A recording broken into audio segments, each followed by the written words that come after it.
it's not eating crow, but I feel bad. Because obviously when Kendrick Perkins said what he said about it being the weakest move, we all know who's the first person that ever said that about Kevin Durant. And, you know, people have been running with it, forgetting what an all-world damn player this brother truly, truly is, okay? And then I think about LeBron, no disrespect to him, but he did leave Cleveland after having back-to-back best records in the conference and then goes and joins the Miami Heat. And, we forget the conditions under which he left Cleveland, goes to Miami in a condition the Eastern Conference was in when he was with Miami. And so, let me just, in favor of Kevin Durant, let me say that. All right, and I feel bad because I hate how people are jumping on it on this level. Kendrick Perkins crossed the line. And I'm not saying anything to you that I didn't call Kendrick Perkins and say to him last night. He crossed the line because here's the reason why. You're a teammate. You're in the locker room. You're on the road together, stuff like that. You ain't just media. You're a former player who was in the locker room with him. And so when you get personal like that, that is a problem. It's not something you should do. I love Kendrick Perkins. We all love Kendrick Perkins, all right? You understand? Mad love for him and respect for him as well.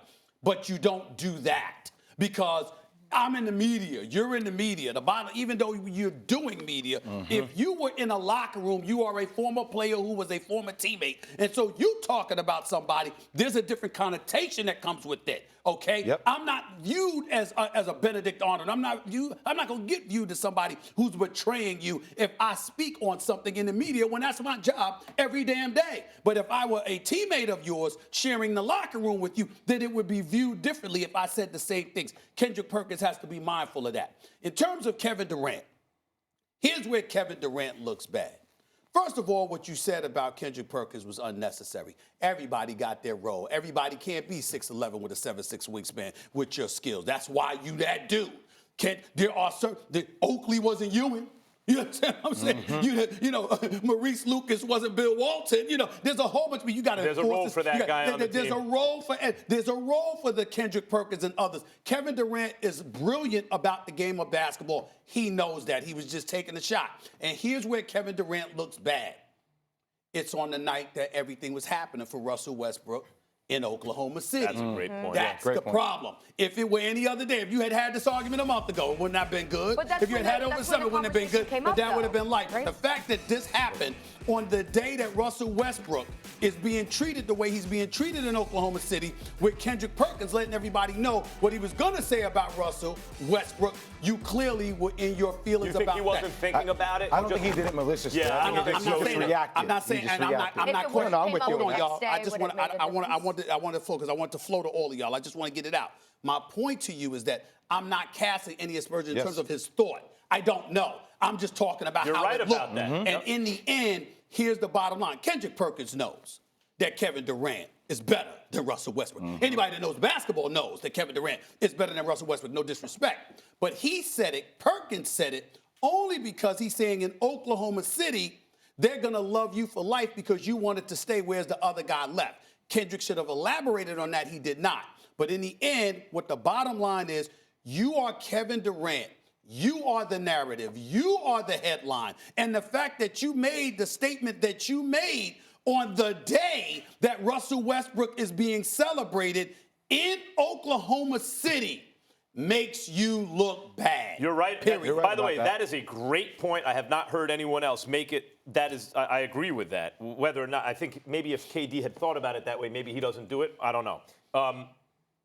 Perkins said that Westbrook is the greatest Oklahoma City Thunder. We could all agree on that. That doesn't mean he's the best. If you were to say who's the best player to ever play for that franchise, KD. We always have this debate. KD's better than Westbrook. But who's the greatest? Who accomplished the most there? I mean, Westbrook, he was the heart and soul of the team. He was there longer, et cetera, et cetera. So that's the first thing. You can legitimately, KD could be like, Westbrook's not better than me. Of course not. Everyone knows that. And Perkins can also be right and say, yeah, but he's the greatest player to play for the franchise. That's one. Two, there's nothing wrong with what you said about it being the weakest move ever by a superstar.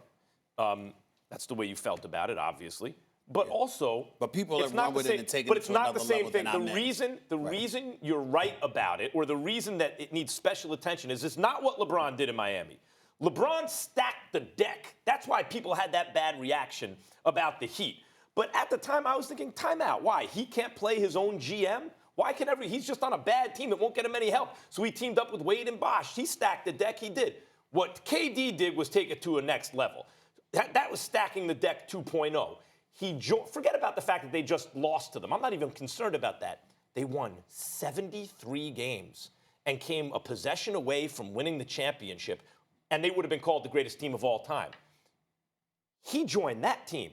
It's not like they traded for him or really lost much off that team. He just took himself and dropped himself onto a 73-win team. Once he did that, no team was ever going to beat that team. You can't put KD on a team that already was this close to being called the best team ever. So that is why the criticism came from you and came from others about KD. And in this case, I think they both have points, and KD is being sensitive. I think there are a lot of conversations here. I think that's one conversation. I think about who's the greatest to ever don an OKC jersey is a conversation. Who is Mr. Thunder is another conversation. Thanks for watching ESPN on YouTube. For more sports highlights and analysis, be sure to download the ESPN app. And for live streaming sports and premium content, subscribe to ESPN+.